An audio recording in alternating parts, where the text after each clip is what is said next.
won cases before I ever went to the courthouse. You can't win nothing in the courthouse. It's too late then. You can't win no case in no courthouse. You win your case in your law office. You already know you don't won when you walk in the courthouse. You know victory is yours already. You can't win no case in no courthouse. You got to do your homework. That's what's real. And we are not doing our homework. And I am not going to sit somewhere and listen to some Negroes fumble over some microphone when they don't know what they're talking about. I got more important things to do than to waste 8 hours a day listening to some ignorant Negroes. I do. I got more important things to do. We got to raise the level. Anybody that got the benefit of these jobs ought to have enough love for black people to go out and search for information. You ought to have that kind of love. If you're really real, you ought to have that kind of love. Because I know that if I don't even have a job, and I pick up more information than most of these people on radio, and they got a whole station behind them, and all kinds of support. Now something's wrong. And when I listen to them, I know 5 times more than what I've heard on the radio. Now something is absolutely wrong in terms of that. Just one final note. Ken Griffey has hit, I believe, his 28th or 29th home run. 29. I would advise people to begin to protect Ken Griffey. Because when he goes past that 61 mark, there's going to be some cracker out there with a gun ready to knock him out. That's what we're dealing with out here. All right, that's what we're dealing with. This young man is on a path to going to shatter Babe Ruth's record, Roger Maris, Mickey Mantle, all of them. On that path right now to shatter all their records. There's going to be some cracker in some stands in late August or September with some high-powered rifle ready to knock him out. All right? That's what we're dealing with. We're dealing with some sick white folks. Some real sick. And y'all don't believe that yet. Y'all don't believe that yet. We're dealing with some sick crackers. I just finally want to say that I was very glad to hear the voice of Dr. Khalid Abdul Muhammad this weekend.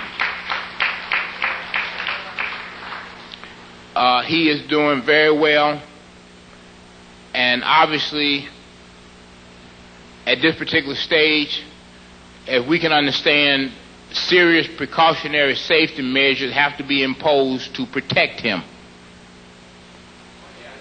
Serious precautionary measures have to be imposed because Dr. Khalid is really an amazing brother and a strong warrior. I mean, really, I'm gonna tell you, this is one of the strongest brothers that have come across the landscape. I mean, this brother, is rugged. If we had a 100 Dr. Khalids in America, white folks would be jumping off of Empire State Building tonight. Now, it would take about 100, 2 in every state. About 2 Khalids in every state, and we'll be ready to take over America. Crackers go to bed at night and wake up in the middle of the night in a cold sweat. I'm serious. This brother is real and serious. Extremely intelligent, extremely bright, and extremely courageous. If there was ever a lion of the jungle, Khalid Abdul Muhammad is it.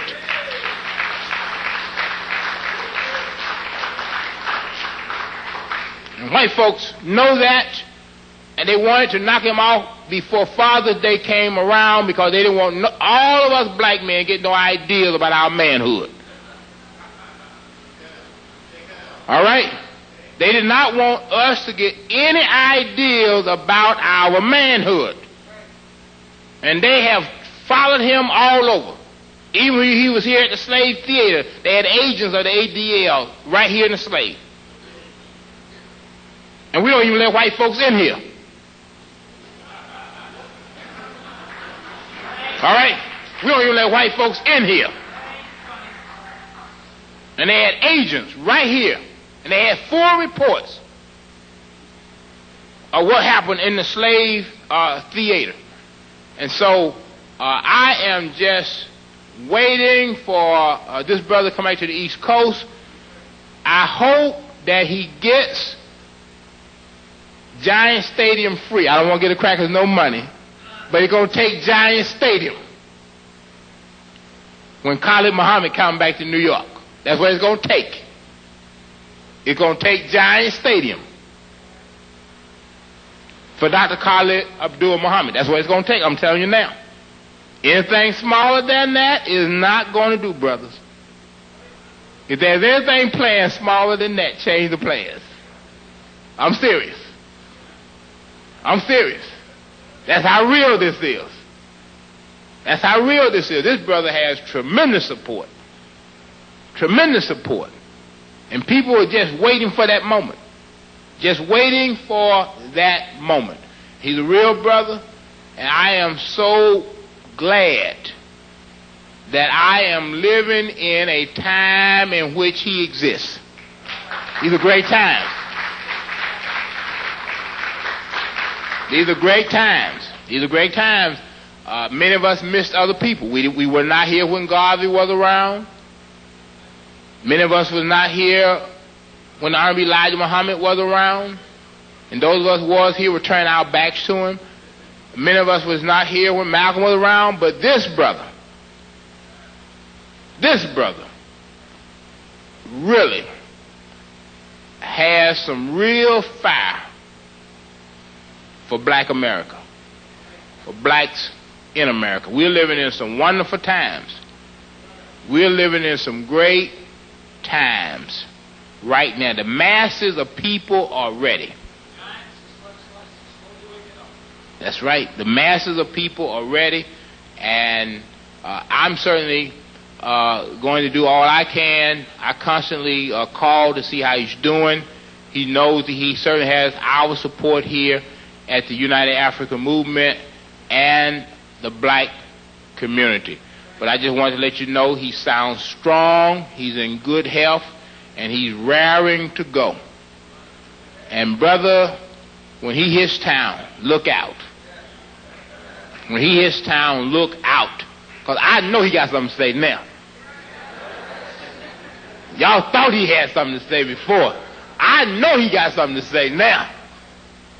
We ain't heard nothing yet. He was just teasing us before. Now this brother really has gotten the real message. See, man has a plan, but God has a master plan. Creator has a master plan. Man has a plan. But Khalid Muhammad's time is not up.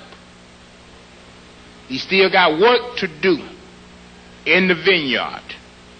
He still got work to do. And I'm one of those, whenever I find anybody, I don't have no big ego or anything. I'm willing to work with anybody who's for real. If you're for real, I will work with you and for you and do whatever I can.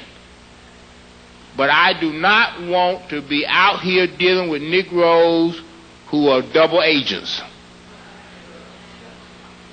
who telling us one thing and telling white folks something else. I'm not giving no examples tonight.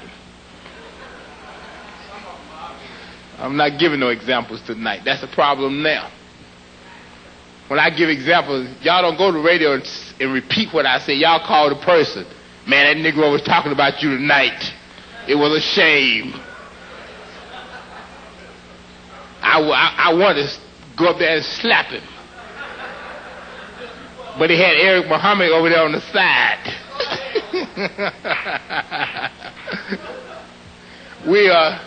We're very pleased to have Brother James Smalls here tonight, and